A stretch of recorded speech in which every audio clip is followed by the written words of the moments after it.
What's up, everybody? Welcome back to your favorite wrestling podcast. It is the Monday Night Wave, baby, and we back. We here. It's Night of Champions. Out in it was Riyadh or Ride or Die, right? I saw a lot of Death Rider stuff. Not Death Rider, my bad. Rough Riders, and that show's really funny to me.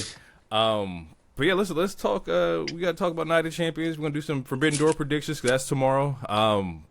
Yeah, let's get into it. But before we do that, I go by Jay, a.k.a. The Lonely One, a.k.a. Podson Reed, Pod Breaker, Pod Will, Jacob Freeman, because I pod better than you know it. Kazuchika Okada. Misrespected jumpers in the building. And today, we're going back to the down since day one. It's the Usos. The twos are here. It's Marcus Burnett and Mike Lowry. The bad boys are here, all right? The duo is back again. Hey. Mr. H, would you please take it away? He is a wild card. He is the king of gorgeous. He is Mr. Sexy Ass Lottery, and that's not just me saying it. Everybody is saying it. His name is 4 letters, 1 word. I have come to die for the Dragon Queen, hero, and I am he. And that's not the only queen I come to die for tonight, because the queen of the sky, baby. I am ready to talk about a good show. And you're right, it is just the two of us. Because DT, he's going to a wedding. Shout out to whoever's getting married. But may you have a long and prosperous marriage. Absolutely. Have a lot of fun.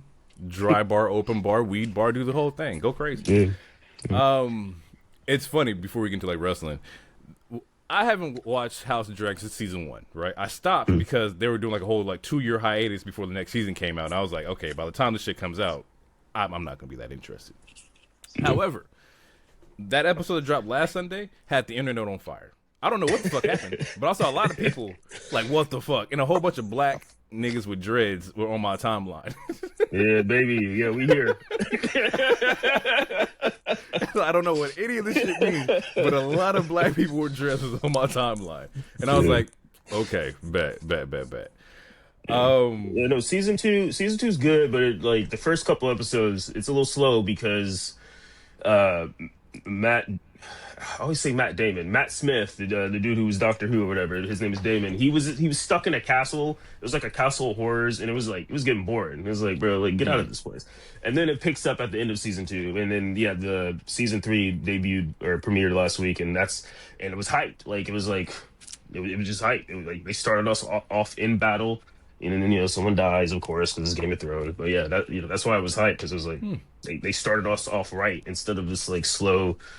I mean, which it's part of the it's part of the Game of Thrones. So sometimes you got to politic, it's part of the show. Sure. It can't always be war and sex and whatnot. But yeah, I think that's a good majority of Game of Thrones is politicking and somebody getting backstabbed and they switch sides. That's what makes it so scandalous in a way. It's exactly it's real drama good television. What? Yeah, for sure, definitely good television. Keeping in the realm of pop culture. Because we don't have any news, we're going to, fill the void of some time here. We found out that this week, the price point of GTA, right?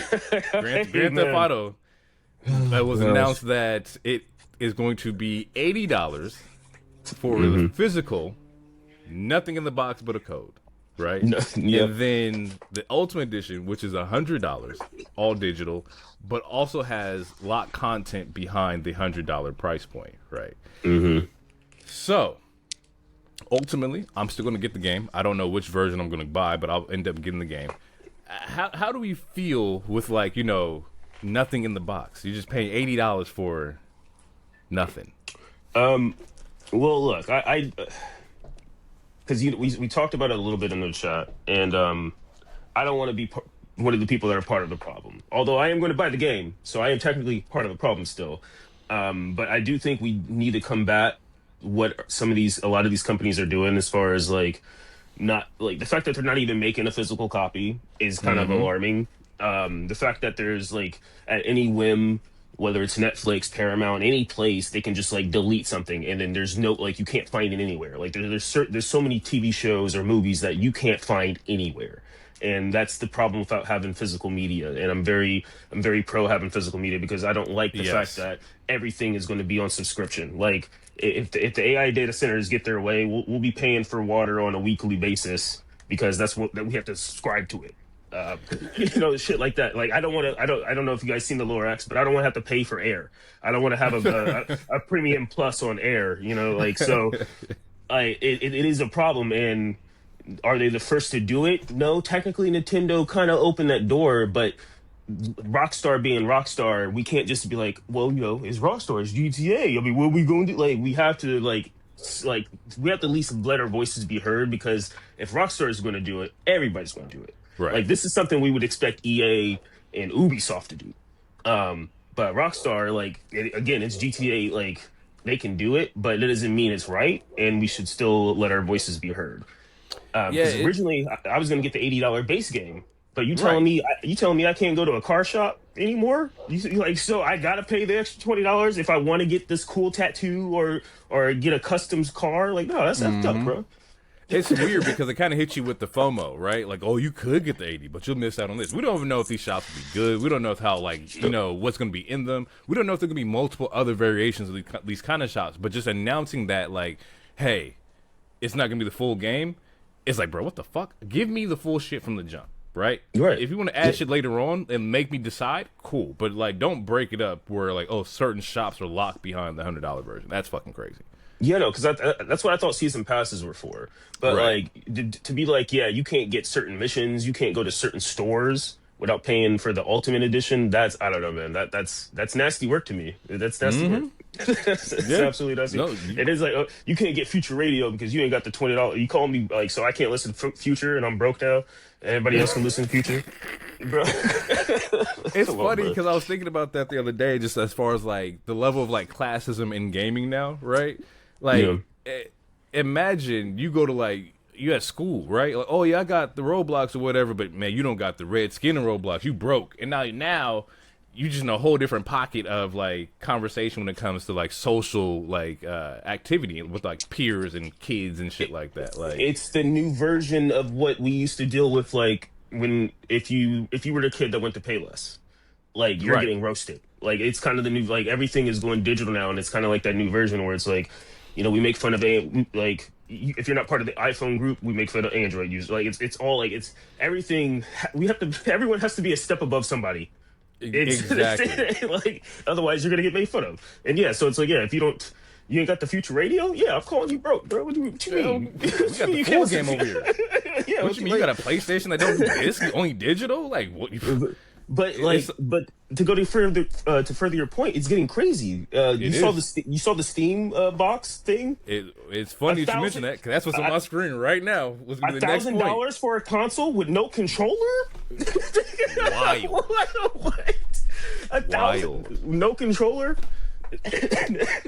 Like, it's a premium to have a console now. It didn't used to be like that, bro. Like, and you have people making decisions out of fear and being like, we don't know what the market is going to look like. Of course, everything pops at some point in time, but right now it's like PC prices up, console prices up. We seen the Steam machine come out at fucking $1,000, and it's not even comparable to a PlayStation 5, right? It's not comparable to an Xbox Series X. Like, it's crazy to see like where we're at with it. Even with that, like, just for Christmas, right? Oh, Dad, I want a PlayStation. Yeah, okay, PS5 like $700. Right? Yeah. That's without the game. That's just the fucking console, bro. Yeah, and that's after the recent tariffs. And speaking of like Xbox, they just announced they raising their prices. And it's like, you're gonna do that before Christmas on this console. And I'm not trying to do the console war stuff, but on a console that ain't got no games like that, like y'all finally got Gears of War back. Congratulations. But Halo, he on PS5 now, baby. So like, what do you guys really got? And you gonna raise your prices, and then at the same point complain that console sales are down? What are you talking about here? Hey, you know what's funny? You know who's not complaining about console prices? Goddamn Nintendo. Them motherfuckers, they figured it out, right? Because when they first did their price increase, it was like $450. They jumped to like $500, which now in hindsight is like, that's a steal, bro. Like $500 for the Switch 2, great. Yeah. And also at that point in time, they were selling Mario Kart for $80, which is not worth $80. But if you got the whole bundle, you good. But to see where they're at, we're like, okay, cool, we're gonna give you the $500 console, and we're gonna stay in our lane. We're gonna do what we do over here. We got Zelda coming, we got Mario Kart, we got all this shit over here. Whatever y'all niggas got going on over there, have fun. but we'll still do our thing over here. So if I was a parent, y'all getting Switches. I'm sorry, bro. You're gonna get a Switch too. Like, just rock out. Yep, everybody can play it. You know, it doesn't have to take up the TV.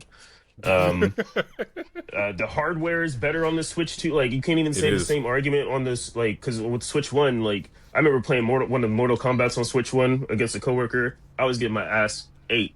And it's because I'm like, I don't understand the lag time. The framework is the delay. Like, your dude's face don't even look like he really Sub-Zero.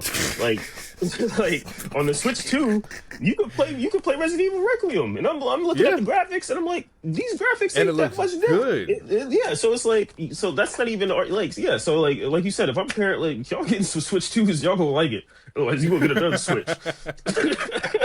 So. Like, yeah, it's pricey out there, man. It's really like kind of crazy. It's getting kind of crazy. They're making fun, like, and like unaffordable for poor folks, and like middle class is slowly being deleted.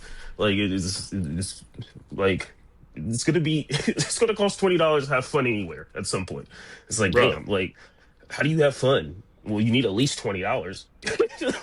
And that's what's so crazy is that, like, it used to be like, okay, bro, here's $40, y'all go out for the summer, and we had a blast. For $40, like in 2009, 2008, 7, like, okay, I know we can make this work. The whole gang gonna eat. But today it's like, ugh, $40, bro. Like, ain't do nothing with this. Yeah, one pizza and one maybe rent an Amazon movie. That's it. Yo.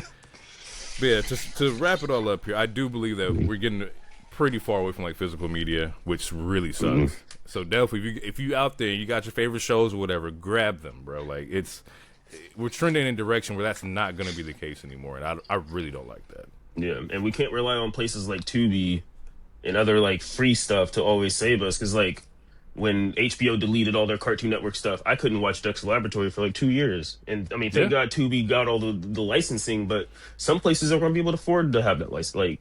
Like, we gotta own our stuff. We gotta own what we can, because they're taking everything away from us. For sure. All right, Night of Champions, people out there in the good old Riyadh, Saudi Arabia. Before we jump into this, I do want to say that I felt like the energy in the building wasn't the best that it could be. I don't know what it is about the crowd, but it just was not like giving anything to me. Maybe not until Braun and Gunther, Cody, and Sammy. I feel like that's when the energy started to pick up a little bit. Oh, my bad, but like, for this to be a WrestleMania venue, I don't know, because y'all got to sustain that energy the entire show, and I don't think like they did a really good job of sustaining energetic energy the entire show. That's my only little knock here. I don't know. Maybe it changes. Yeah, there was less songs, I guess. Now that you bring it up, there was a little less singing, But and speaking of that, they did fully confirm, because everyone's been speculating with everything that's been going on with Iran and whatnot. They made another commercial confirming we will be here for Mania. So, as of now, the plan is still there in Mania. So yeah, I mean, we'll see. Yeah, we'll see. I mean, I'm sure they'll. I mean, maybe a part of it was, and we'll get into it, but like, there were so many people were expecting, I feel like, a lot more interferencing in all these matches. We'll talk about that too. And like, on paper, there could be interference in every single match, and I will actually applaud them for only having one match that actually had any interference. Yeah. So like, maybe people were sitting on their hands waiting for such and such to pop up, but now that you bring it up, like, yeah, there was a little less singing. They still seem pretty hyped, especially for those matches that you mentioned. But I see what you're saying. And let's kick it off from the jump here, right? I do like the fact that they open with the first two matches of the show are the King and Queen of the Ring. That's mad important. Like, if you're luring people in to watch the show, let's knock these out immediately. King and Queen of the Ring finals, let's kick it off. And with that being said, Obafemi, Jey Uso, first match that kicks off the door here. And first, as much as I dislike the Yeet Merchant himself, that nigga has aura.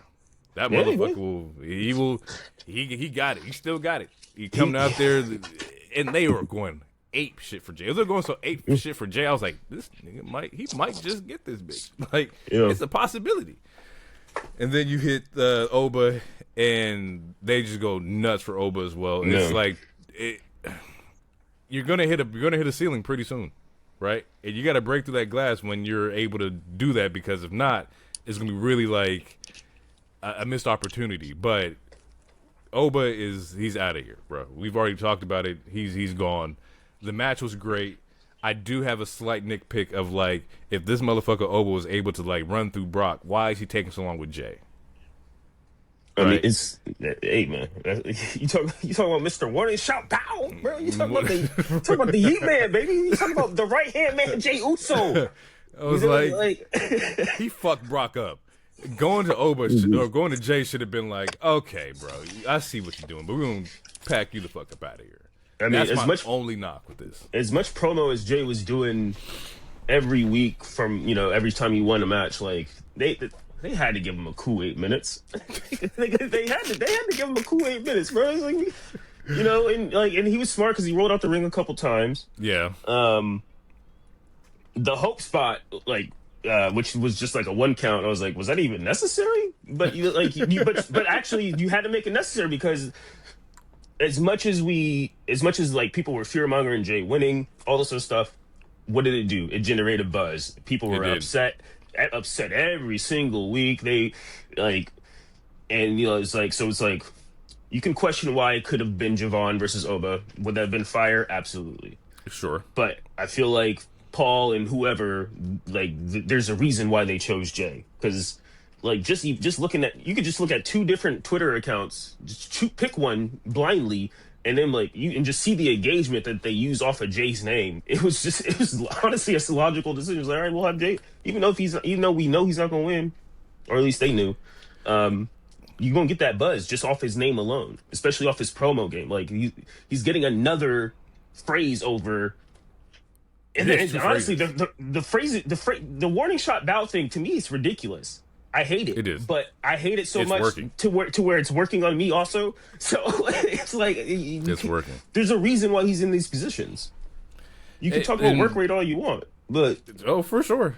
And the thing is, like, you had a viable path for both if you were to go to, like, if Oba wins, we know. Well, we'll talk about where we think or where we can predict he can go with this, but with Jay, it's like, okay, like, yeah, you could have done Cody, or at this point, Sammy, right? You could have done a Batista Randy Orton spot when it came to Jay and like Roman, something where like I'm gonna challenge you at SummerSlam, and that would have worked as well.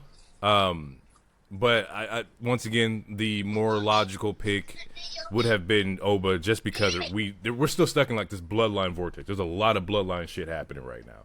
If I'm not mistaken, Solo just lost MFTs yesterday, so they're not even with him. Because the elders, that's questionable to me. Whatever. Because it's like, what elders? Because the only elders we've seen on screen, they have recently passed away. So you talking about Rikishi? Because of the elders. Oh god, we're leaving because of the elders. Like they keep bringing in lore that's not ever explained. Anyway, sorry. Yeah. No, you're right. It was the Tongan death grip that's not supposed to be used on family members, and then the random new Ulafala, and then now we got the elder gods talking to us. Yeah, and I'm like, okay, man. And so we're still stuck in like this story that we don't know where it's going yet. We do have some rumors that Zilla is going to be, introduced at some point in time here, which, if you've been listening to the pod, we've been speculating Zilla 5-2 in here for a long time now. I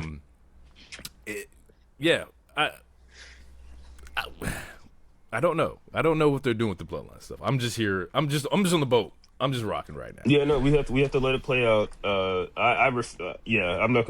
Yeah, we just gotta let it play out, I guess. Yeah. But you are right. Like, there were pathways to where Jay winning made sense. Because my line of thought is, Jay can go after Cody, and he loses. That puts him back in the cycle of abuse with Roman, and that slowly sets up Roman versus Cody 3, which they teased a month ago. Just in perfect time for Street Fighter release. Assuming they do that one pay-per-view, I forgot what it's called, but it was like Clash in Perth or whatever, when the 2 champions fight each other for the ring. Yeah. Like, that could perfectly line up by the time Street Fighter release. Like, so that was my mind sense. Okay, yeah, Jay winning actually could make some sense, especially if it's going to get the engagement that it's getting, and like all this fake writing. I'm like, yeah, but like Oba winning made more sense because you're not going to have him go one. He's 1-1 against Brock, and then you just have him lose to Jay. And then we know Brock is on the horizon again, whether it's Madison Square, whether it's Survivor Series or SummerSlam. So it's like him losing again wouldn't have made that much sense to me either. And so with him winning, first off, dope fashion. I like the way he did it. I love the promo after the match. I thought that shit was fire, right? No. I love the pose with the crown. Like there's two that spots. was heat. There's two spots in this show where I was like, these are gonna make great like posters if they do, or great shirts. Oba with the crown is fire, and then we'll talk about the other one later in the show. But with Oba winning, right, we now have this option of you go after Roman, you go after now Sammy. With the decision of this, right? Of course, he's already mentioned that the build up between him and Roman, it's been a thing. Of course, he's gonna want to knock out the guy on the top of the fucking mountain, which is cool. But the easiest route for your belt would be Sammy. Right. And logically, okay, so like what we know about Oba's character, it doesn't seem like he wants to take the easy route. Exactly. So it makes me want to say no. But if I'm Oba, or if I'm like Oba's manager, quote unquote, I would go after that title only because that's the main title. That's the title of all the lineage. That's the one that The Rock held, and then Stone Cold held, and Hulk Hogan. Like that's the one that has all the lineage throughout history. So so in my mind, logically, if that's going to be your first title, that's the first title I would go after. But I mean, the Roman thing. We could like if we're just speculating, like he has beef with Brock. Brock has an advocate. That advocate used to be a wise man. The enemy of my enemy could be your friend. We could get the blood vision. And the blood vision is nasty. And which is a good idea, a great name for a PLE, honestly, if you want to talk about it. But like so there's routes that they can go with that too. Yeah, and when we're thinking about it, it's like just in how my head works here is that Oba's been on this winning streak. He's been knocking motherfuckers out, with the exception of Brock, right? But he ran through King of the Ring, like everybody got worked. Ran through Jay. He's building these wins up because your next loss is going to be Roman. Like we're not about to have titles change between our main superstars a month after each other. I just don't see that happening. It would be kind of cool, but I don't know if you're gonna have two new champions back to back a month apart from each other, 5 weeks from each other. That's a lot. I mean, and then him adding Jacob, I feel like Jacob is on par, or on if we're doing power scaling wise, he's on par of a Brock, of a Oba. Right. So having him getting jumped by the bloodline, especially if the bloodline happened to get help from a beast or happened to get help from the former MFT members of Atala and Atama, then I mean it's a way to make him lose and make it make sense. Right. If that's the route that they go. If you're doing this route where okay, Brock is night 1 and he fights Roman night 2, right? It makes sense that he beats Brock, but you come out of that match banged, right? You come out of this match a little bruised, battered, or whatever, and then go into the Roman match not at 100%. That makes sense why you would lose. I can see that. Right. And Roman, he's beat the demon. It's Roman Reigns. He's beat a lot of people. So, I mean, it makes sense, too, especially if he does have help involved. He hasn't had people cheat for him yet, but there's always time. If there was ever somebody where you could take the cheating route, it would be this guy. I'm all for it. Plus, he beat Jacob. If he can beat Jacob, you can knock out Oba. Like I said, the power scaling, they're in the same realm of they close. Plus Ultra. Next match was Io and Liv for Queen of the Ring finals. I feel like when we talked about this, the writing was on the wall with Io. It also didn't make any sense for Liv to win because Liv is the champion here. They kind of booked this one really fucking weird to me. This whole thing is questionable. Liv is the champion, and she shouldn't be here because the winner gets a championship shot. What was Liv going to do if she won? Go after Rhea and get 2 belts? That wasn't the case. And then on top of that, they came out and kind of already gave you what was going to happen with the Danhausen curse, right? He curses her immediately out the gate. And now most people can be like, well, it's still a curse. Anybody can break the curse. It's no, you can't. After the New York Knicks won, that motherfucker is invincible, right? Yeah. I mean, All Miz these- is the Frankenstein right now. It's like, he's like, if there's anybody who's really over, it's Danhausen. Danhausen is over than both your goddamn champions right now because New York Knicks won a fucking chip off of his like curse. You know how crazy that is? There's no, there is no like there's no real magic behind him pointing at you and saying like you're uncursed. But the fact that the Knicks followed through and did it, it's crazy. Danhausen, I didn't say that. Jay said that. It's crazy. I think you cursing people is absolutely real. I believe in the whole thing. I didn't say that shit. He's invincible, bro. Like the man is like he's out of here. And so when you get pointed at on Monday Night Raw or SmackDown, you are 1,000% cursed. And so Liv ends up losing this match. I honestly felt like this match went a little bit longer than I expected it to. And also some of the psychology didn't make a lot of sense to me. It's like they were working on like Io's leg, right? She does the backflip, or she gets pushed off into the steps and like jams her knee or whatever, and then she ends up finishing the match with like a moonsault, which is like that doesn't make sense to me as far as like psychology wise. But it gave us the end result that we all wanted anyway, which was Io fucking winning. And then after that, Io challenges Liv immediately, like, "Oh, I'm going to see you at SummerSlam." Okay, yeah, and that's the part I didn't like because I didn't like that part because I mean, there's other variables to it. The first variable is that Liv was in here in the beginning, in the whole first place, because there was other talent that they could have put in there. But the reason I didn't like Io choosing Liv is because to me that was just like, why beat the champion now? And like it reminds me of an eliminator match, or like it just like we're doing this and then you're just gonna run it back in a month or in 2 months from now. I mean, there's plenty of stuff that can happen in between then and then. Like Stephanie could come back, maybe it sets up a triple threat or something. Like there's ways that they could make it interesting. So I'm going to let it play out in this instance or in this particular scenario. But it's just like in my mind, I'm like, have her go after Rhea then. Like, Rhea's never beat her, it's a change of scenery. To me, it made more sense than just having her beat the champion and then, all right, cool, now I'm gonna beat your ass again in 2 months. Right. And I don't think Liv's losing if she faces Liv again. I think we've already seen Io win, so now like when you face Liv again in the rubber match, like why would you knock her out twice? Like that makes no sense to me.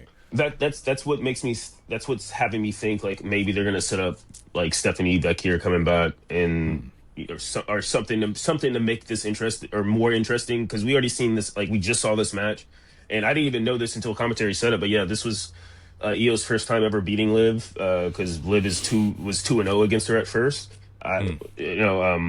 So it's like, do we need to see another match? Not necessarily, not unless you're going to make it interesting. So like, if you're not going to add a stipulation to it, or you're not going to add another person, to me it was just, to me it was just the questionable. But like I said, I'm gonna let this one play out. But yeah, Io should have won. Io is the right person to win because Liv winning and challenging Rhea and having the potential of just even teasing someone having 2 belts. It doesn't move me. I don't want to see anyone ever have 2 titles again for a very long time. Like in any company, honestly, like it doesn't move me. I'm over collections. It doesn't move me.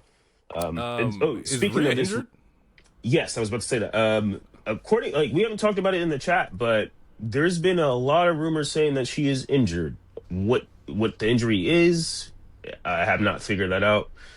But it's looking like she might be injured, which is why we haven't seen her on TV like the last 2 weeks. And you would think that also plays a part in like their decision on like Io choosing, exactly. Liv. But at the same time, at least you could have hid the allure if it was somebody else that Io was fighting, right? If this was Io and Charlotte, and she's like, "Okay, I'm coming after Liv," boom, cool, I got you. Like that we're good. But to have the champion already in here, like you said, it feels like an eliminator match with there was no like repercussion or no umph behind it. So like what was the point? Yeah, we'll see how this plays out. I don't doubt that they'll have a great match at SummerSlam. It's just the way we got here and the build was just odd. Yeah. Steel cage. Seth Rollins, Braun fucking Breaker. Now, I would like to say the wrong man lost. Now, let's not. When I say this, it doesn't mean that Seth, of course, it's Seth.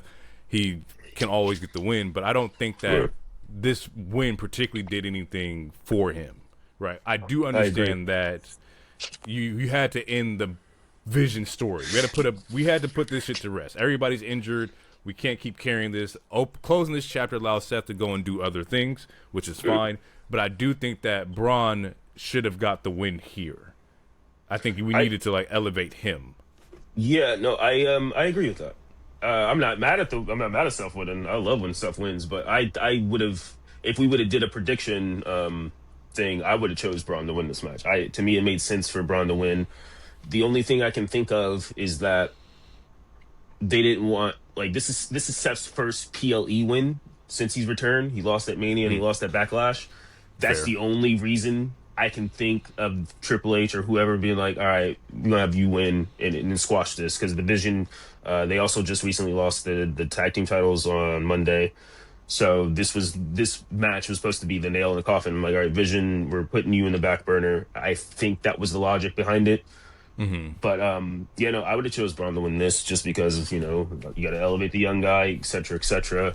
But I mean, the match was heat. I'm not mad at the winner, but I agree that like I said, I would have picked Braun to win this match. If you would have asked me before the match, I would have said Braun's winning this. So. And the match was like, you needed that level of like energy in this match. Like the spot where, like, not spot, but how they even open the match is where they both sit in the chair. Braun grabs his shit, and we're like, this is where we're gonna end it. We're gonna do this shit right here, right then and there. I love that energy. I love when, like, you can tell, like, this is gonna be the closing chapter of whatever this is, right? The spot that, remember I said there's two spots that were like, oh, these were gonna make great posters, great shirts. The suplex to the table, right, was crazy. No, nice. Shit was fucking nuts, right? But Braun gets busted open. And I'm like, okay, this is kind of crazy. I don't think that was planned. Of course it wasn't planned. He just actually gets busted open. He pops up and the blood is like on his right eye. And I'm like, he takes the straps off and it's just like, he looks dead in the camera. I was like, yeah, this is about to be a great like poster or shirt, bro. Like, he looks fucking crazy here. And at that moment I was like, yeah, he should win this. He looks cool as fuck right now. Like, that looks fucking fire. Yeah, that looked badass. And of course that didn't happen. He ends up going through the table, and then we see Pedigree and then Super Stomp, right? We see Pedigree, then a regular stomp and a kick out. And I was like, this nigga different. It's like different, bro. It's like, and then he gives you like the groggy, like, I'm gonna lean up, and then Seth hits him with like the Super Stomp and whatever. And I was like, yeah, after a Super Stomp, you're not really kicking out of that. Like, that's not happening. You shouldn't. Almost. You shouldn't. But we've seen people kick out of like super Cody cutters and shit like that. So anything's fucking possible. And once Seth gets the win here, I'm like, damn, okay, I get it. Like I said, opens up the door for him in SummerSlam. But what do we do about the Vision now? Right? Like, all of them are injured, with the exception of Braun in theory. Braun is going to be fine, right? Because it's Braun Breaker. However, theory. Did this build up? Did the Masked Man? Did this do anything for Theory in a whole? Hey man, he was on TV.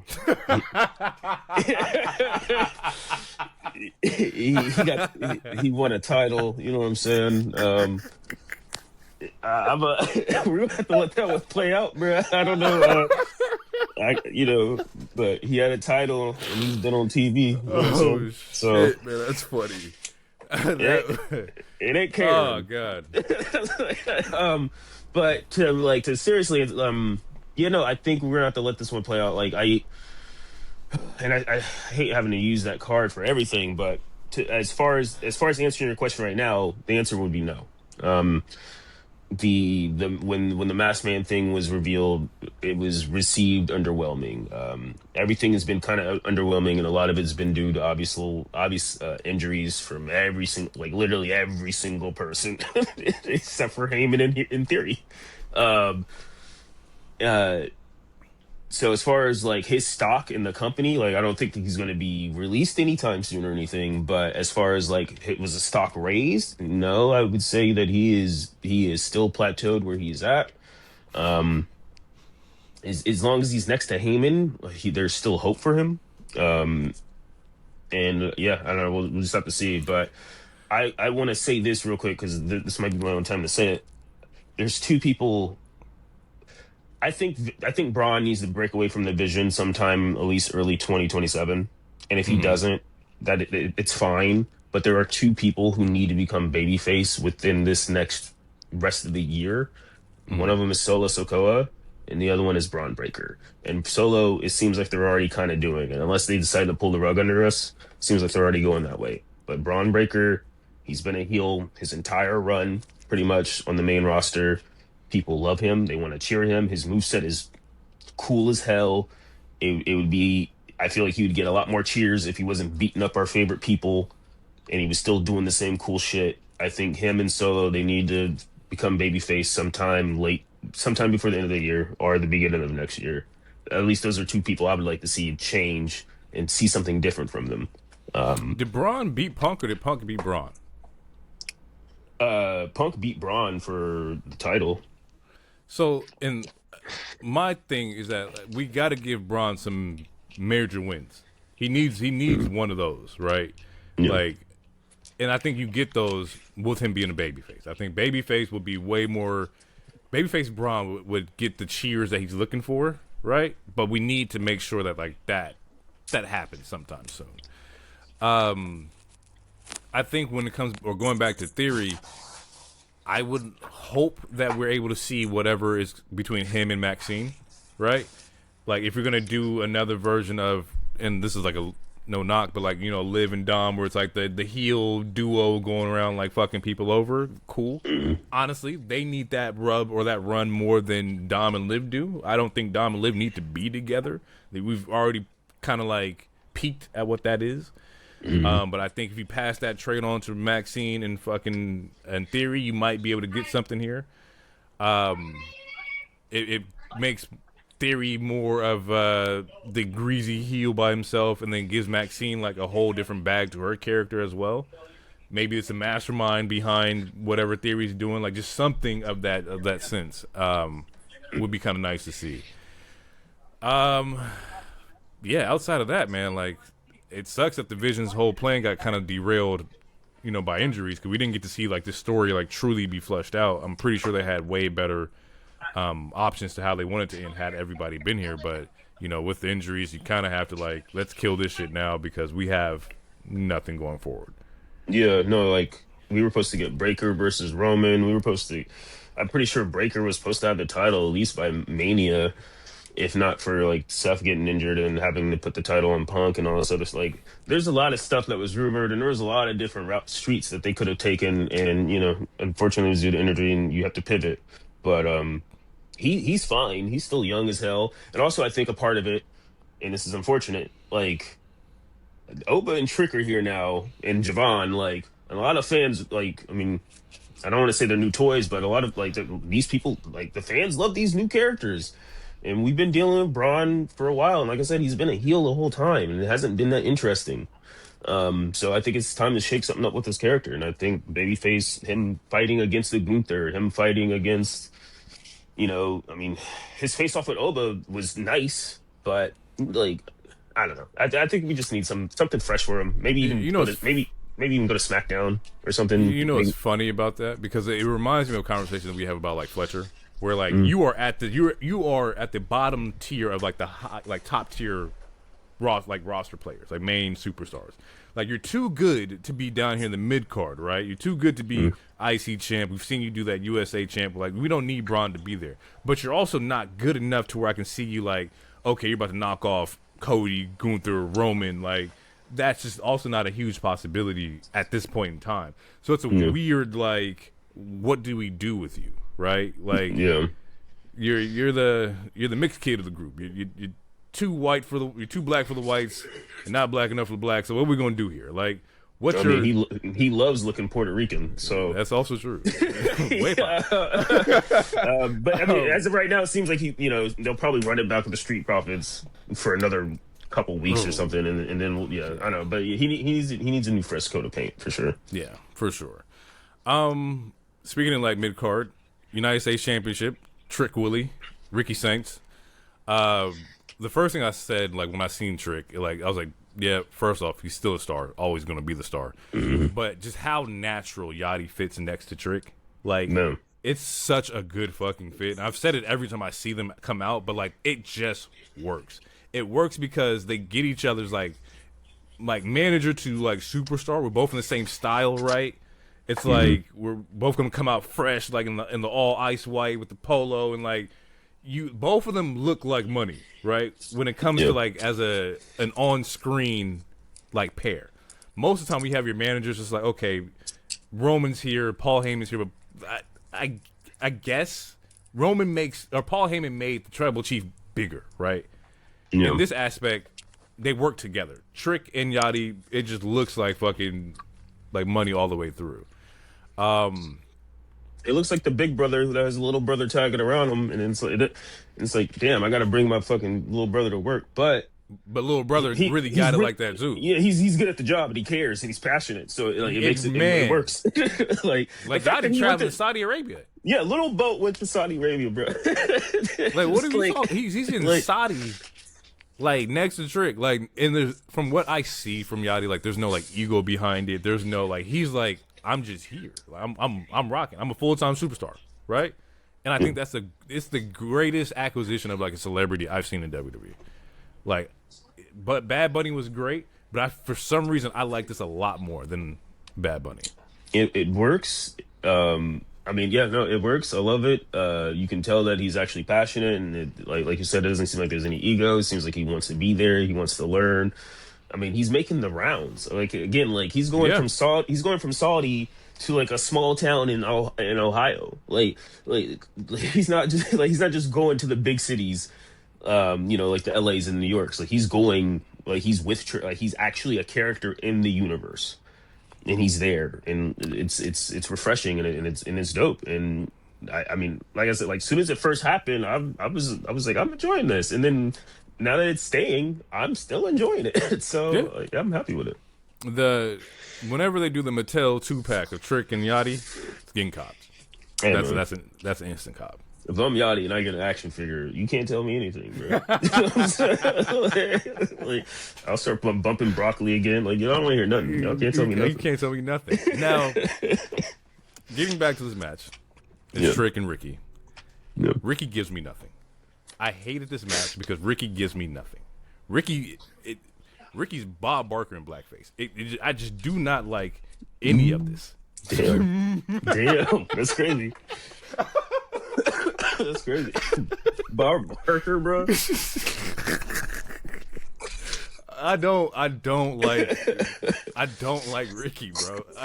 It was like, okay, AEW's like, man, I don't get it. And then come over to WWE, maybe like the writing's gonna be different, the promos be a little bit different, the character be a little bit more polished.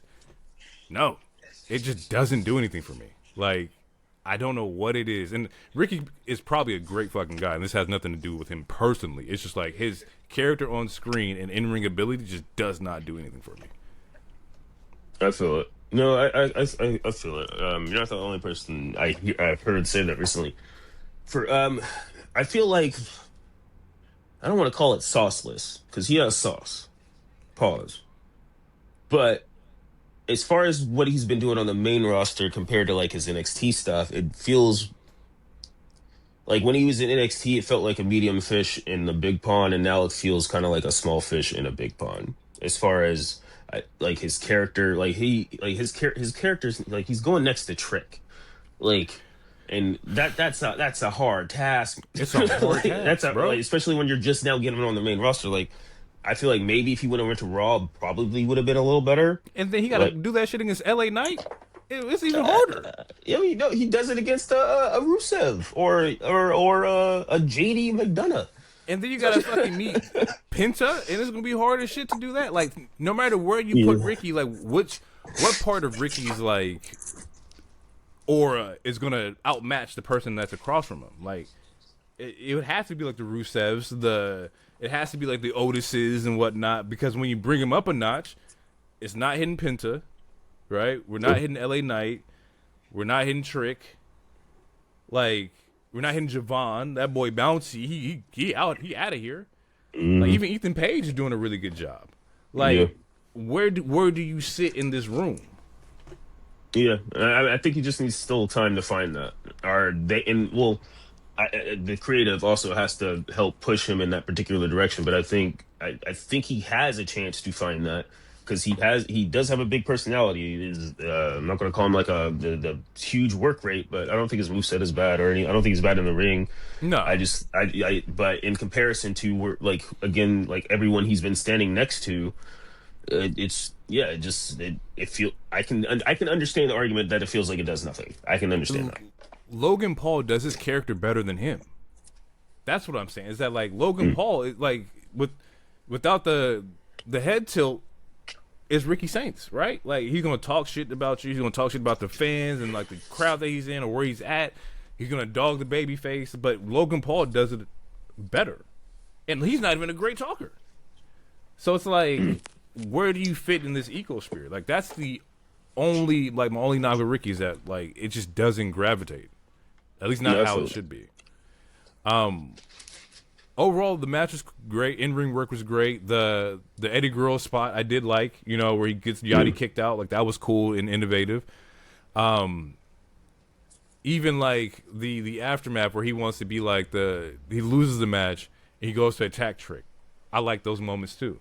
But he ends up getting people's elbowed by Yachty, which is, like, damn. Like... how would you rank Yachty's people's elbow as opposed to like Snoop Dogg's?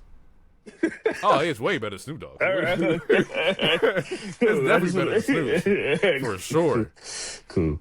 Snoop went down in like steps. It was like that's something for you to clip, DT, right there. Let's see a comparison. Yeah. Like that's Yachty. He got it, bro.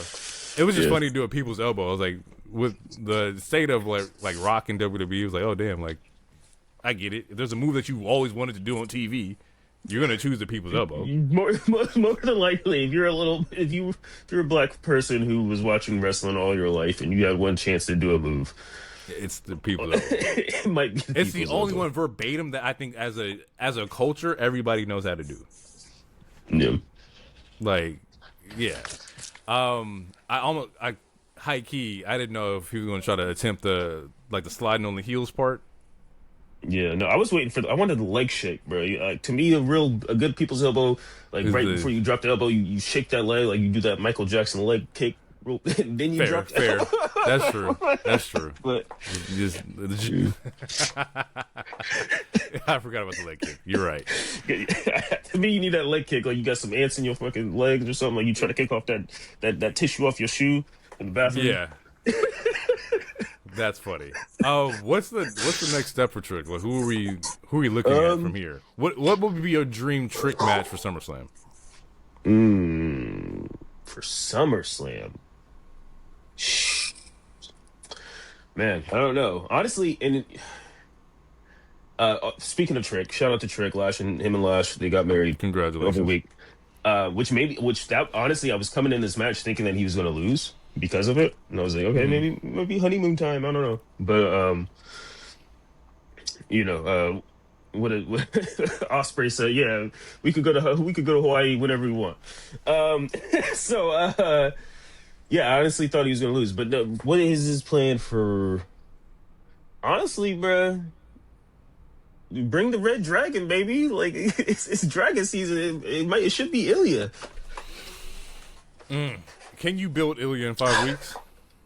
Yes. All you got to see him do is do the I was gonna call it the H bar, the H bomb, bruh. He'll be back, and I feel like fans miss him. They want to see him, but yeah, and also him and Ilya have a lot of history. Like it was Ilya that turned him into a babyface after he left Carmelo Hayes, and Carmelo Hayes. So that's another. How about this? Give me a triple threat. Give me Trick, Melo, Ilya. I'll take it. Honestly, throw Ricky back in there too, just to have him on the PLE, so he ain't. I've seen a solid fatal 4-way in a minute, like a good 4-way. I'll take a good 4-way. Let's not be lazy. Let's open up the doors a little bit. Yeah, I like that idea. Let's do a 4-way. That's cool. Women's United States Championship match: Tiffany Stratton, Jade Cargill. It was cool. You gonna lie to me? It wasn't their best match together. I'll say that. It wasn't their best match together. I've been very. I think Jade is continuing to progress every time we see her in a ring. I think since Tiffany's return, a lot of her matches have been, to me, questionable. I don't want to say sloppy, but it doesn't. She didn't seem like that. To me, Tiffany has not been wrestling like the Tiffany that was the champion, for half a year or whatever. So to me, this was not their better match because they fought each other like 10 times in the last year. But yeah, to me, this match, to me, it was fine. And we talked about it off the show, so I want to mention it now, I guess. But this was the only match that I had interference. And which I thought that was refreshing because every match on this card, someone could have interfered in. We could have had Bloodline. We could have had Judgment Day. We could have had Johnny Gargano in the main event. If you guys been paying attention to SmackDown, we could have had the Vision during Seth Rollins stuff. Yachty technically got kicked out of the match, so he didn't have a chance to interfere. So this being the only match that had interference was nice to me compared to what could have happened in all the other matches. So I'll say that because then you got B-Fab, you got Meechin, and you got Charlotte and Chelsea Green showing their faces. So you got more women on the card, even though they're not really doing much besides interfering. But they're doing something, they're getting paid. Here's my thing, right? I have an issue with this style of like women's wrestling. Right, I don't like total diva-esque like interference and like just shenanigans happening. It drives me up a wall as of recently. Like I don't think the match was that great. I think there was a lot of spots that were a little bit rough. Like you mentioned, doesn't look like I don't know if Tiffy has like the heart to do it. Like she looked like she's not in it, like she's halfway in it. Like you ever seen a nigga like just collect the check? Like I'm just here to get paid, bro. Like it just feels like that level of like interaction when it came to Tiffy. She became too important at her job too quickly, and now she's burnt out. Yes, absolutely. Because like we're coming off of like Jade's last match, which was against Rhea. That was a great fucking match. I think like Jade has progressed. I didn't see that level of Jade in this particular match, but I also think that just depends on who you're doing the dance with, right? Who are you tangoing with in the ring? So it made it just not that interesting to me. The interference was like cool, I guess. Like you said, B-Fab and Meechin are out there. I don't know, man. Like I wasn't rocking with it. Like we've seen these spots happen so many times before. The only positive that I got out of it is that we're getting Jade and Charlotte. Yeah, which is like if this is the doorway to get that. Yep. I'm cool with that. And also Charlotte's fucking gear looked fucking fire, even if it was only like neck up or chest up. Looked nice. It was really comfortable. Yeah. That's what I was gonna say. At least the positive in this. Well, there's two positives. One, this is the first time this title has been defended on a PLE. So that's what's up. And then, also this is them branching out to a women's feud that is not going to have any title because honestly, like easily Jade could have won this title and then the feud between her and Charlotte could have been for the U.S. title, which that would have been cool too because Charlotte's never held that title. So whatever. And, it seems like we're getting a feud that is non-title related, and I love a good women's feud that doesn't revolve a title. I love a good feud in general that doesn't always need to revolve, especially if it's characters that I like. So, I think that's positive. What do we do with like Chelsea, right? Because I was like, why is Chelsea like? I guess I have to watch SmackDown to like get the full gist of why Chelsea's helping Tiffy. But in my eyes, like Chelsea's a former United States champion. That's always been her belt. She was probably the best United States champion that we've had. Like, why do I feel like Chelsea's beneath Jade and Tiffy? Because she is character-wise. I mean, like her. I mean, not to be disrespectful, but I mean, Chelsea seems she's a face right now because she's with Tiffany.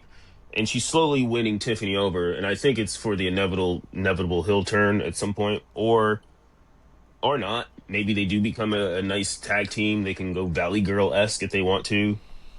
But if we know anything about Chelsea, she's going to get herself over as much as possible, and that that's to the detriment of anybody involved. Like she there to make some money. She's going to be seen. So, and that's not a knock by the way, but. As far as I mean, as of right now, Chelsea is. I don't want to call her a heater because she's not a heater, but right now she's a nice little sidekick to Tiffany, Yeah, and we're just trying to don't see how like that that. plays out. Don't like that at all.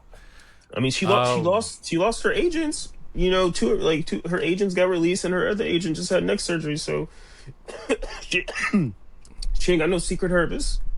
You know, Ugh. you gotta. You can grab somebody. Grab anybody. Cool. Let's spin out into the main event here.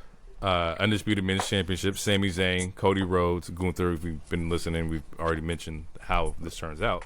Honorary oos. Ride or die, baby. This triple threat was amazing. Not amazing is a strong word, but it was really good. I did enjoy it. I enjoyed that you're doing it with three people who have really good chemistry, right? Mm-hmm. Like Gunther and Cody can go, Sami and Gunther can go. I think even like Sami and Cody still have like that level of chemistry. Like you can all tell, like these guys are in the same generation of wrestlers, right? Yeah. The translation between the three of them was really good. Our chemistry was really good. Kicking off, Sami comes out full head to toe in like I don't know the word for the garb that he was wearing, but it was like I don't want to butcher it. I don't know. I'll say something. Get me canceled.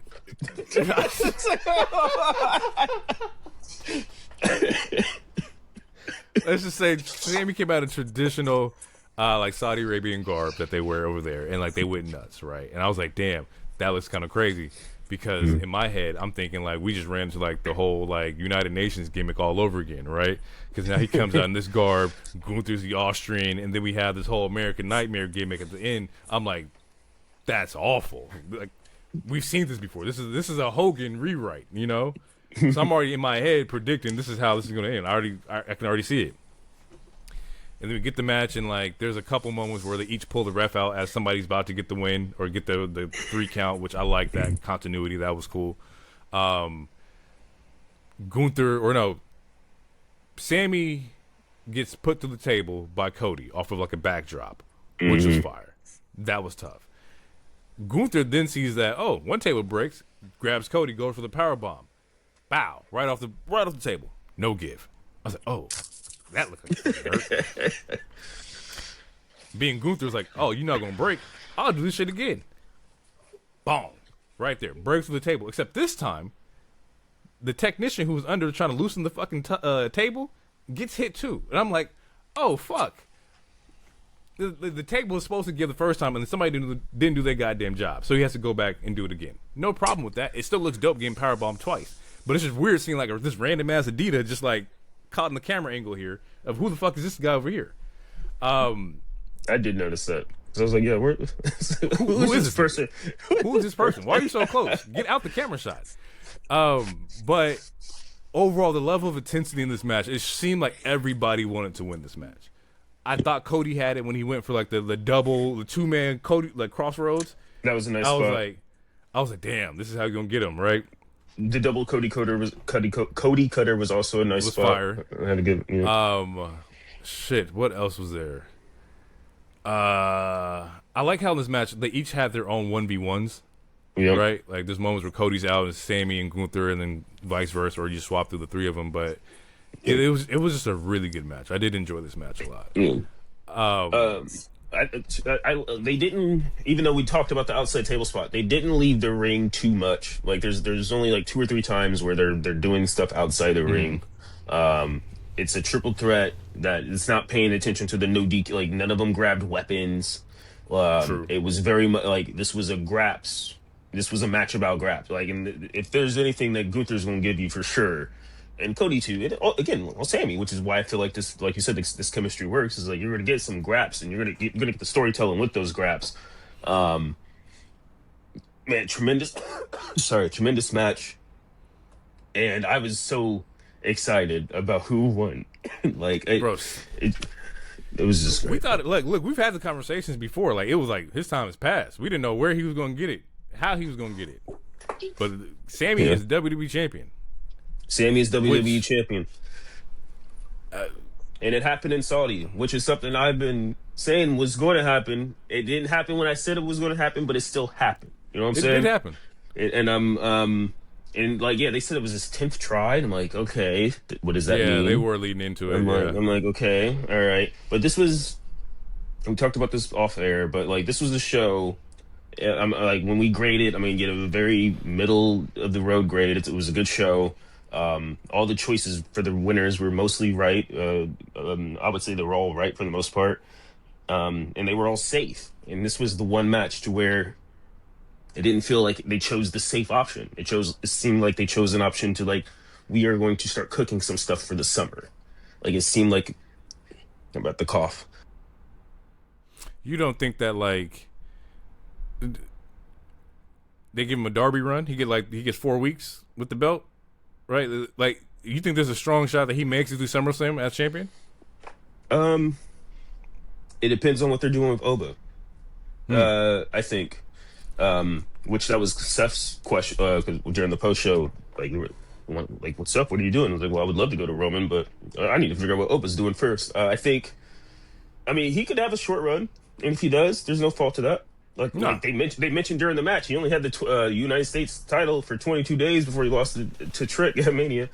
When he beat Gunther for the IC, his title wasn't wrong. So, like, maybe that's his story. Maybe his story is like, yeah, okay, finally he can win. He won the big one. Every time he wins the big one, he doesn't keep it that long or something. I don't know, but I mean, from now to SummerSlam, that's a good run. You know, especially if they tell the story correctly. But yeah, honestly, I think there is a chance.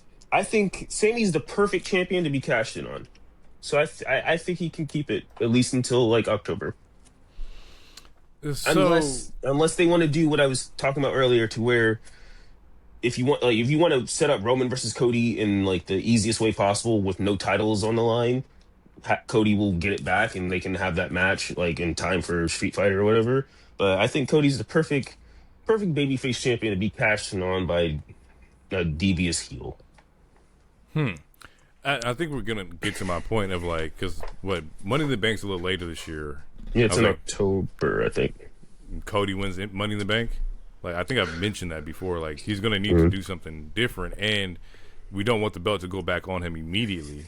But also at the same time, I don't want to see Cody like go back to WrestleMania and like where he's trying to get the belt again. Like, they have to figure out something new for him. Yeah. Like, Cody can't always be chasing. He also can't always be the champion. No. And you know, CM Punk is rumored to return in July, and he's rumored to be on SmackDown, and him and Cody in a program would be money. Drew can return whenever. Or yeah, so that's I think him winning the Money in the Bank briefcase would be a mistake. But if that's their cheap, but from what we know about Triple H, it doesn't seem like he cares about the briefcase that much. And if that is their cheap way to put the title back on Cody in a quick in a hurry, that's a way they could do it. Yeah, for sure. Yeah, I wouldn't like it though. I wouldn't like it though. Very interested to see what they go. Like, if Sammy carries it from now until like Survivor Series or Rumble, or whatever, this would be very interesting. I don't know if Sammy goes from here to Mania with it. No, I doubt that. I doubt. Highly doubt. But he can, get some little feuds in there. Some ones off. Maybe like I don't know who's somebody you would throw at Sammy for like a soft title run right now. Like who's.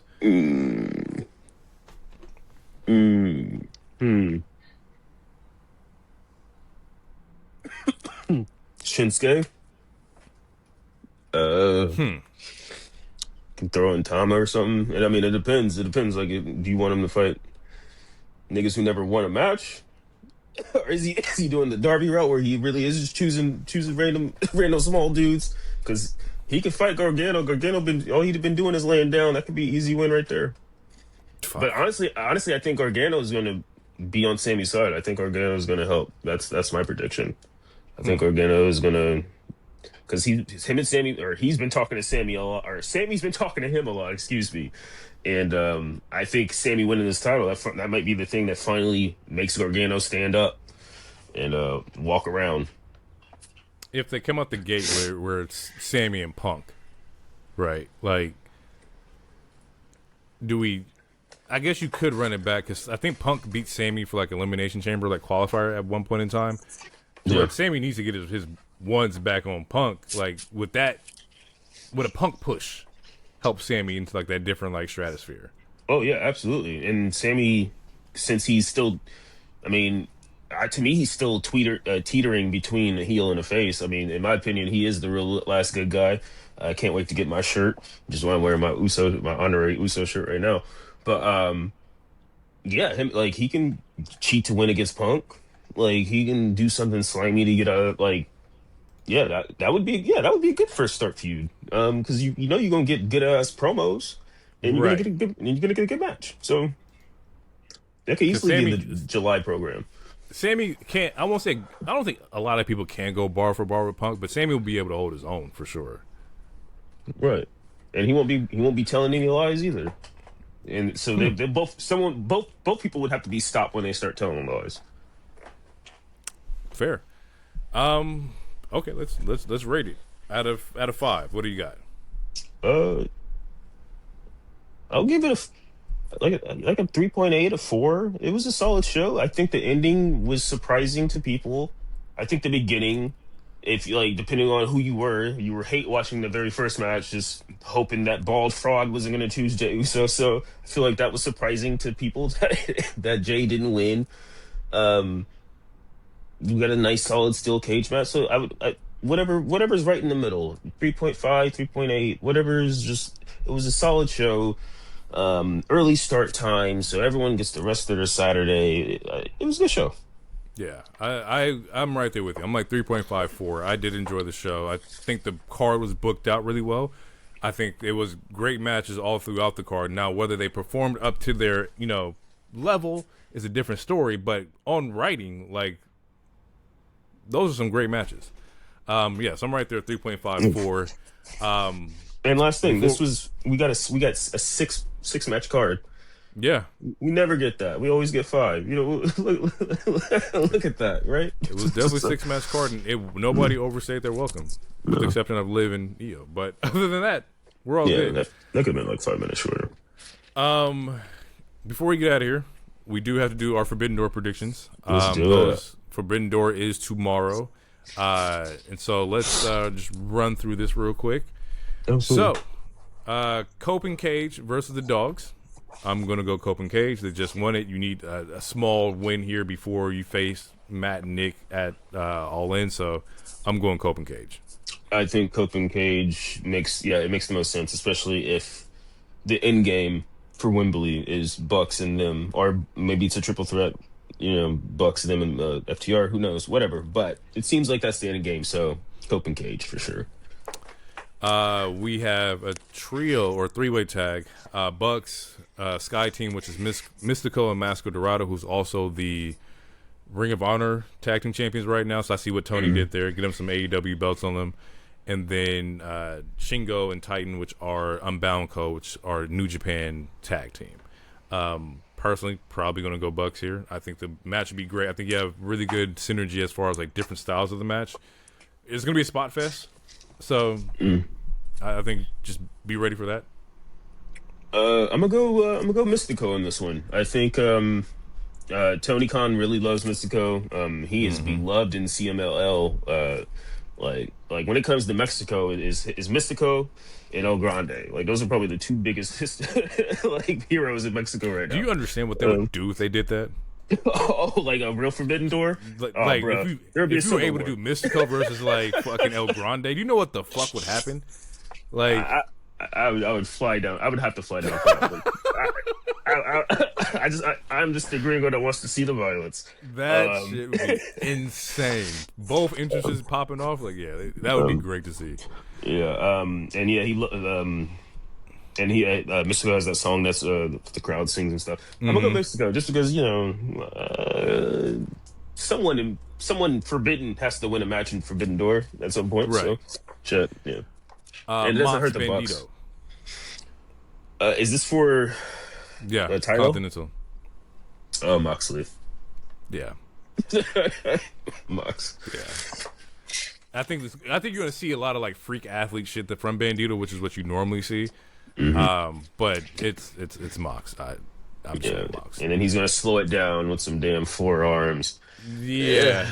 You know the play. You know how he's gonna win this. You know the play. All that flippy jumping shit. I'm gonna end that right now. Yeah, don't work for me, brother.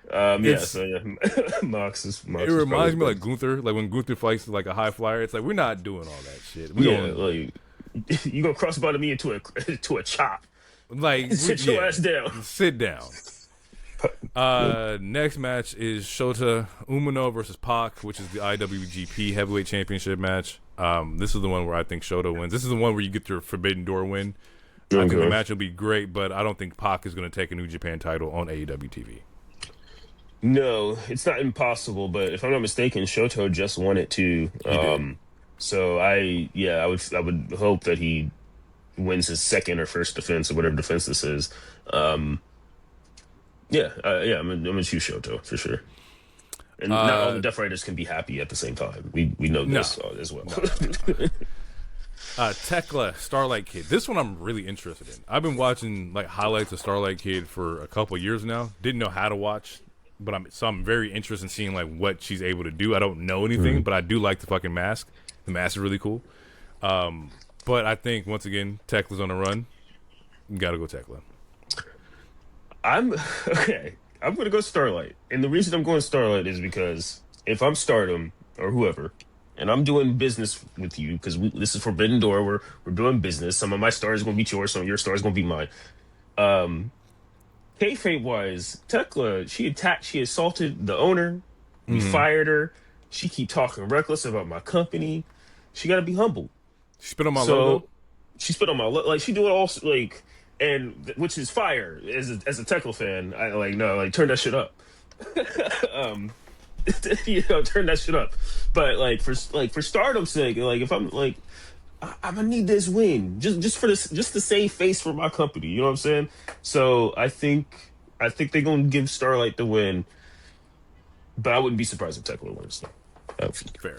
Tekla has the numbers. Like that's my only thing with her. She always has the numbers. It's like Bloodline. Like, Roman may win if he's by him, or may lose if he's by himself, but he's never by himself. This one is interesting, right? It's Monet versus Maya World. And I watched the last week's match with Maya and Athena, which was a really good fucking match. My only issue is that, where do we go from here, right? Because let's say, hypothetically, you wanted to have the babyface moment where she wins and she's the only winner. Right, she goes on to face Tekla at All In, which would be great. But is that your marquee matchup as a business owner for All In? Do people buy tickets for that? I don't know. I don't know either. And we talked about this in the chat the other week because given Maya World this run, this Cinderella story, and using some of her real life tragedy to give the Cinderella story, it makes. Well, there's a reason why it's called a Cinderella story. It makes for a good story, especially as a babyface. So her having and if I'm not mistaken, the last title that Monet currently has is her last year's Owen Hart. So if she lost this, then she finally loses all the titles. So you could make sense of having Maya win in that particular sense. You can make sense of it. But as you said, I mean, in my mind, Wembley's not going to I don't think they're gonna do anything that's gonna make Wembley sell an extra 1,000 something tickets. I feel like everyone who's gonna go is already gonna go. So but Mercedes versus Tekla match I've never seen. That intrigues me. I'm struggling with this one because I do like the Cinderella story, but at some point Mercedes needs to win. Unless they're gonna do what Cody Rhodes did when he was in AEW, and she's just never gonna win this woman's title. She needs to win this woman's title at some point, and Wembley would be a really good spot to do it. Yeah, I just don't know if this particular champion is the one to do it because I don't know what Tekla and Mercedes looks like as far as a build. I understand in ring would be great, but as far as promos going back and forth, it's two heels already going at each other. I don't see it that well. to where like Maya World winning and she has to go against Tekla. I get it. Like once again, we're still following this Cinderella story. We're doing this build up, but the thing is, you have to get the audience to buy into Maya within 5 to 8 weeks, which is like that's really hard considering like the Cinderella story happened like quick as hell. She wasn't supposed to be in the fucking tournament. Like you have to then put the foot on the gas and help her get like positive baby face like heat. And I don't know if you're able to do that in that time span. And it's and so really and we talked about you could turn Mercedes face. That's like if she, like since Tekla has the numbers, if she's getting jumped and humbled, it could eventually turn her face. But or the AEW crowd, they might like it because it's like beat her up. Like so who knows? Like it's weird because like at the end of the Athena match, Mercedes and Athena end up jumping Maya World, so it's like she can't turn babyface too fucking quick. You are already in your heel loops, like So I don't know. Man, I'm not. I'm gonna go Mercedes, but man, honestly, no. I'm gonna go Maya World. I'm gonna go against my better judgment. Mercedes makes the most sense.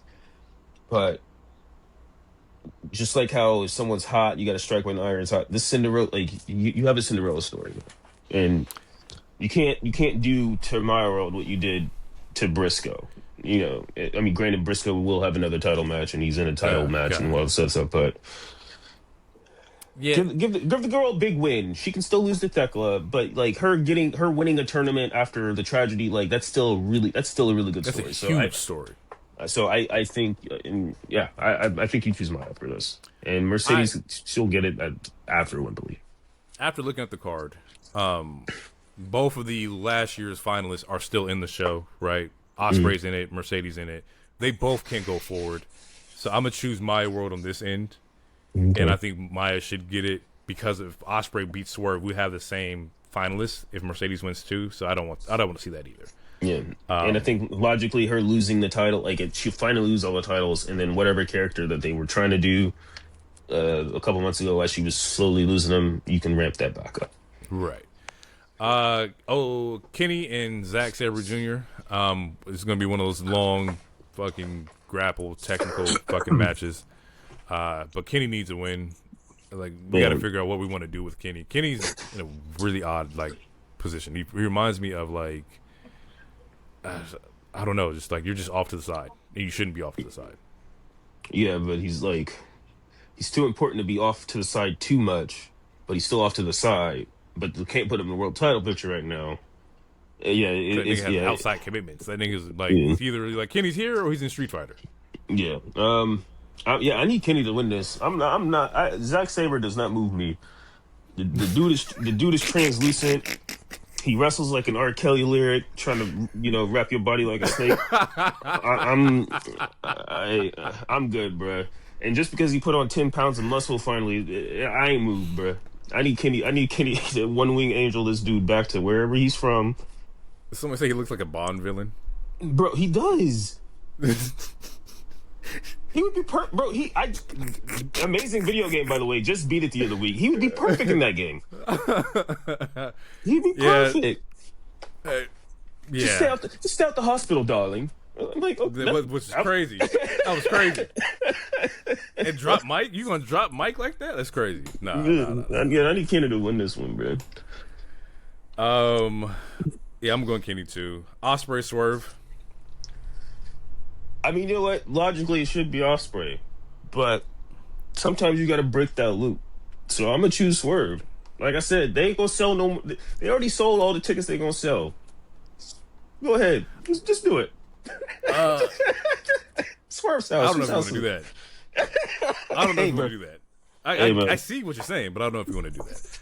I don't know, because like I don't think the build has been good enough for Ospreay to have like this championship push, right? And you could say that it could be on him or on the direction of the title right now with MJF. But I feel like last year when Hangman won, you're like, damn, we really need to get the belt off of Mox, and so the whole internet was behind like Hangman. I don't think the whole internet or just anybody is just behind Ospreay to go and take out MJF. In fact, I think a lot of people like MJF as champion. It's because his storyline. I'm going to say it's because of him. I'm not going to say it's because of MJF.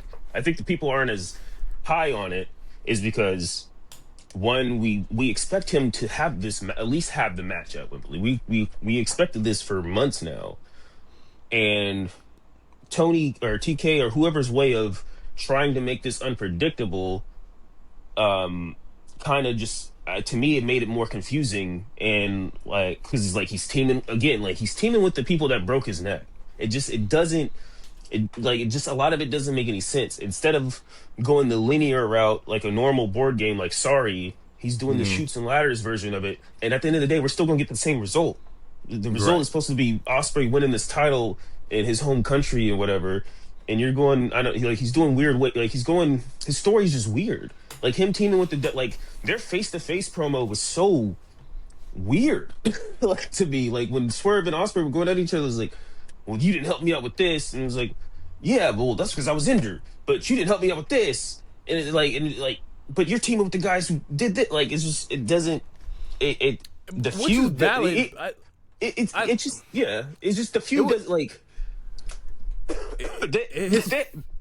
They had more stink on their first match, and they were both faces in that first match, and I feel like that had more stink to it, like more to it.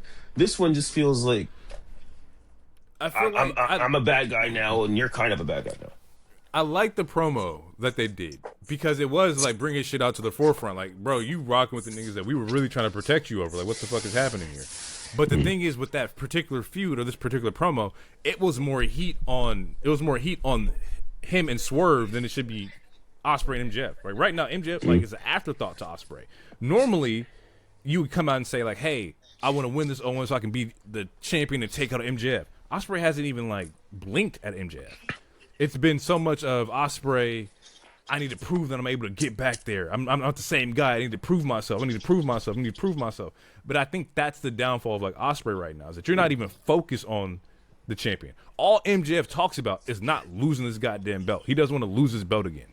So when you meet the guy who doesn't want to lose the belt and the guy who's like, oh, I just want to prove that I'm the best, the guy that has the belt is like, well, fuck you being the best. Like you can be the best, but you're not getting this belt. I don't think that's being portrayed how it should be on TV. And like you said, a lot of it has to do with like the whole Death Riders thing. And I think that like at some point it was supposed to be, at least in my opinion, master beats trainee or trainee beats master. If Moxie's going to train Ospreay to be this fucking death assassin at some point, there has to be that match. They have to run it back. Like that, and that hasn't happened. If he gets the belt and doesn't run the match back with Mox, like that makes no sense to me. I feel like they're gonna wait to run that match back until he gets the belt. I don't think he's gonna win. I don't think Ospreay's gonna. If Ospreay beats Swerve, I don't think he's gonna win at All In. I think they're gonna run it back the following year, where he's gonna strike out because once again he's just not focused enough. He's focused on the wrong things. I mean, if he doesn't win at Wembley, I don't know, man. That's. I feel like the discourse is going to be interesting. He's not. I don't think he's beaten MJF twice in London. Like he did it last year, or it wasn't Forbidden Door in London last year. But I think I don't know. I gotta check. But he beat MJF last year. That's when MJF did the whole like American International run. Yeah.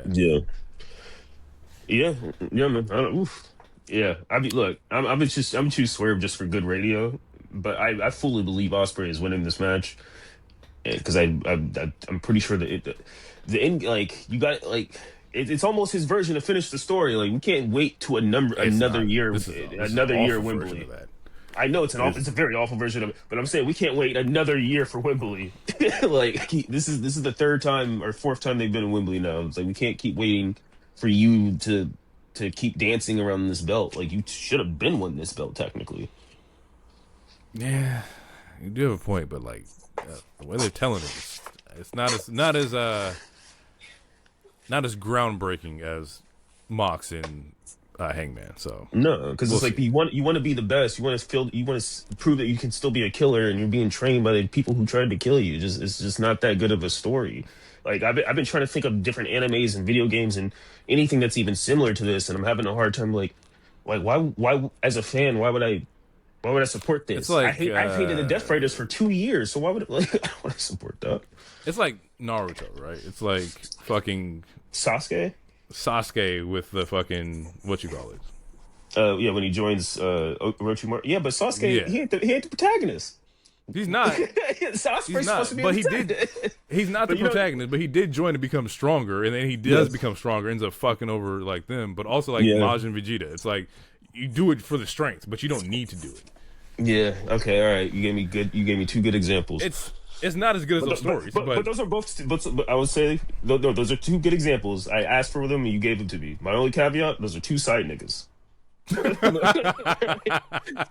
ain't the protagonists. Those are the protagonists' main rivals. Fair. That's true.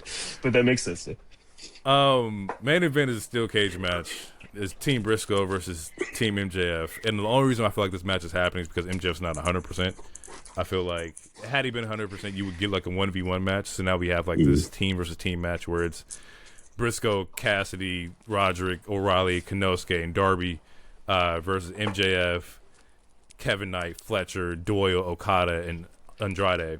Which I know the match is going to be fun, but if there's one thing I do not need any more of, is Mark Briscoe on the mic. Man, I don't need it. I didn't ask for it. I don't even want to sniff Mark Briscoe in the title picture right now. But yet, here he is. MJF's gonna win this match. Actually, I don't know. Because they announced a new pay-per-view next month. Oh yeah, they did. Yeah, so like I feel like Mark is gonna win. And I think Mark needs to win in the sense, even though I don't like his team, I think he has a team full of goddamn goobers. And Konosuke. Konosuke. Yeah, it's like, bro. You got a Tien, you got a Yamcha, you got a Krillin, and then all right, you got one Vegeta. Cool. Just one Vegeta. And then Piccolo's homesick. But if MJF wins, then I don't know, it's a weird thing because if MJF wins, he is technically already promised the Jet a title shot, and then Bald Man Callis, he's saying Andrade gets a title shot. So it's weird. So it's like if MJF wins, he has to fight at least two people, at least on paper, kayfabe wise. He has to fight at least two people before Wembley, which you can do. You can do one on the Raymond Dynamite. You can do one on the pay per view you're talking about, or you can just do the easy thing and have Briscoe win. He fights Briscoe in July, and then we get Wembley cooking in August. And also that can give more feud between the Callis family of like, we lost and now you cost me my title shot, Jet, maybe Andrade in the Jet feud or something. I don't know. But I think, I feel like this match is set up for Briscoe to win. And yeah. Wait, okay. Who won the match this week? Because they did the match. They did the match before they did the match again with the cage. I don't understand that. That is no. You're not wrong. Hold on. Let me. Did the heels win that one? No. Well, I don't think so because I think the show ended with like Briscoe cutting a promo, which is why I was mad upset. I was like, bro, like he's still talking. Let me take a look here. Oh, shout out to Harley Cameron in the Supergirl outfit. That was kind of fire. Oh really yeah, good man. Promo. Shout out to Amanada. She had a fucking bash too. And no, this week it was Konosuke versus Ricochet as the main event, and then they didn't fight. I think that's tonight. Oh, is it tonight? I think it's tonight. Okay, well, if the heels win, then yeah, I think Briscoe's winning for Big Norton. Yeah, I think that happens tonight because the show did end with Ricochet and fucking Konosuke, which was solid. Cool, because I was confused, like, why would Konosuke fight twice in a show? Because I saw the card I saw a card and I was like, yeah, why? Yeah, because I saw that Ricochet was fighting Konosuke. I thought that was random, and I was like, yeah, why? And then Konosuke is also in that tag match, so I was like, why would he fight twice? That's I don't think they're gonna willow him like that. Doesn't make any sense. Let me see here. Mm-hmm. Let's see. Let's see if I can find like the card. Trios Championship match. Is this today? No, this can't be today. No, yeah, 27/20/26. The fuck? Yeah, I saw some stuff going on. I think there's a CML show. Yeah, so it was Monet and Athena versus Maya and Hyen. Conglomeration versus the Ops. Kevin Knight versus Desmond Xavier. Persephone, Billy Starks. Yeah, They're not fighting tonight. Hmm. Yeah. So, look, man. Okay, that's weird. All right, well, I'm going to choose Briscoe. Gross. I'm going to go MJF because I'd really rather see MJF versus Andrade. I think that'd be a better matchup for me. Oh, yeah, no, that'd be a fire matchup. Yeah, that's our picks for Forbidden Door. We'll let you know how we feel about that show in our next episode here. But other than that, man, you got anything else you want to get off your chest? No. Hail Queen Rhaenyra, raise the black flag, you know. And shout out to the World Cup. I got nothing, bro. All right. Okay. Peace, love, and All hair right, grease, people. I guess. All right. We will catch y'all in the next one, y'all. It's been real. Peace out. Two sweet space cowboys. Believe in the wings.